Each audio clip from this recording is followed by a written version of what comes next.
What is up, you guys? Back on another video. Right now it is 9:18 in the morning. I woke up an hour ago. So yeah, if it looks darker right here, it's because my lights messed up. Look, my lights messed up. Yeah. Um, Today we're gonna be reacting to 8 spooky urban legends about Disneyland. I don't know why, but yeah. For decades, the amusement park Disneyland, located in Orlando, Florida, and based around the properties of creator Walt Disney, has been a place of magic and wonder for generations of both kids and adults alike. However, beneath its cheerful exterior, many sinister urban legends have developed over the years. Hauntings, deaths, and bizarre claims have been made by employees and visitors alike. So in this video we take a look at the creepy side of Disneyland with 8 spooky urban legends that may well be true. Heart attack in the Haunted Mansion. There is a haunted house attraction in Disneyland known as the Haunted Mansion. In fact, the mansion has proven so popular over the years since its creation at the park in 1969 that a film was produced based around it. However, rumours have circulated over the years that prior to the ride's opening, back in the 1960s, a preview event was held to select members of the public so Disney could gain feedback. One man, apparently, found the ride so scary that he died from a heart attack, forcing Disney to postpone the launch and tone down the scare factor of certain elements of the ride. So the version we have today is far less scary than the one originally planned. I wish we had the original one. Mr. One Way.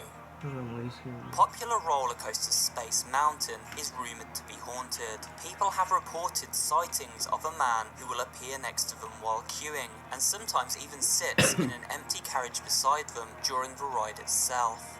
This man has reddish hair and a red face. He is known as Mr. One Way. He always disappears before the ride has ended, vanishing into thin air. There have been many sightings of Mr. One Way at Space Mountain over the years, and legend has it he is the ghost of a man who died on the ride during the 1970s. The Bellhop Ghost. Legend has it on the Tower of Terror ride many years ago, a bellhop working on one of the 4 platforms, Platform Delta, suddenly dropped dead. Ever since that day there have been sightings of the bellhop ghost. In fact, he has even been allegedly caught on camera. The bellhop ghost never harms anyone, but he does like to play tricks by randomly shutting down lights, freezing up the ride, and causing loud and unexplainable noises to freak out staff members after the park has closed. Debbie Stone. One of the major rides at Disneyland in the 1970s was the Carousel of Progress. In 1974, this was redesigned as an automated musical attraction called America Sings. The ride was made up from 6 theatres, each with a different audience, which then rotated around a set of 4 stages, each featuring a different animatronic musical act. The problem was that the walls rotating around the stage centre would flatten up against one another after each clockwise turn. Debbie Stone was a young woman working on the ride as a performer, and she was the victim of a fatal accident. She became trapped between the stages during one of the rotations and crushed between 2 walls. Before the ride's closure in 1998, people would remark they could, on occasion, hear a woman's voice warning, "Be careful," near the site of the accident. And this was said to be the ghost of Debbie Stone, warning other workers so they would not befall a similar fate. Human ashes in the Haunted Mansion. Over the years there have been numerous accounts of people caught in the act of dumping the cremated remains of loved ones in the Haunted Mansion. There have been even more accounts from cleanup teams of human ashes discovered after the fact. All this has led many to conclude that the Haunted Mansion may really be haunted by the spirits of the dead who have been deposited there. Either way, it's pretty creepy to know that people have been dumping the ashes of the dead throughout this attraction. real skeletons on the Pirates of the Caribbean ride. Many people consider Pirates of the Caribbean to be one of Disneyland's most influential and impressive attractions. It even became a popular movie series starring Johnny Depp. It was also the final ride supervised by Walt Disney himself when first built in 1969.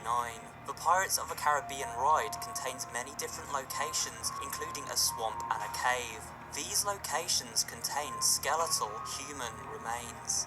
The creepy part is that the original skeletons designed for the ride didn't look authentic enough, and so it is believed the design team reached out to friends working over at the UCLA Medical Center and got their hands on some real skeletons. So for many years, the skeletal props visitors would see were in fact the remains of real people.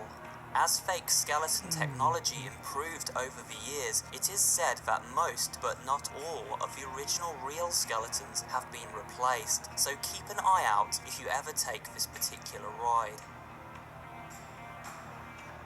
Andy's coming. Remember the famous line from Toy Story, "Andy's coming"? This was always shouted by one of the toys when Andy, their human owner, was on the way up to his room. It meant the toys had to play dead and return to their limp, lifeless state. Well, years ago at Disneyland, if any kid were to shout the famous phrase, "Andy's coming," around any of the mascots at the park, it meant they had to fall to the floor and remain perfectly still, just like in the movie. However, as soon as word got out about this bizarre real-life Easter egg, Disneyland was made to stop due to safety concerns for their workers. However, this strange urban legend is actually true. The Abandoned Island. In 1974, Disney opened an island within their resort called Discovery Island. Yes, that's right, they opened an entire island. Originally a pirate-themed island, this massive attraction eventually became a nature reserve housing animals such as flamingos, lemurs, and monkeys. However, due to alleged reports of animal abuse by staff members and because of its lack of popularity, Discovery Island was eventually closed down in 1999. Now the entire island lays abandoned. The only remaining life, its natural inhabitants, the birds and alligators. A few years after its closure, a photographer swam out to the island under the cover of darkness to explore. Strangely, the lights of a water park were on, even though no work was being carried out and the island had long been left in ruin. There were also strange noises to be heard. The photographer left, never to return. But, legend has it, this overgrown, abandoned island within Disneyland is haunted by Disney mascots who will terrorize anyone who trespasses on its land. And that's it for today's video, guys. I hope you did enjoy it, and if you did, remember to give it a like, leave me a comment down below, and of course subscribe to the channel for more horror-related content. The video instead of him. What's it called, guys? That's it for today's video. I hope you guys liked this video. I know I was like, talking that much because my brother is sleeping over there. Yeah, I see. And what's it called? My brother's sleeping over there. My mom would get mad, so that's why I'm just like barely talking. My mom just came in. But yeah, guys, like, subscribe, turn on notifications, and yeah, guys, please.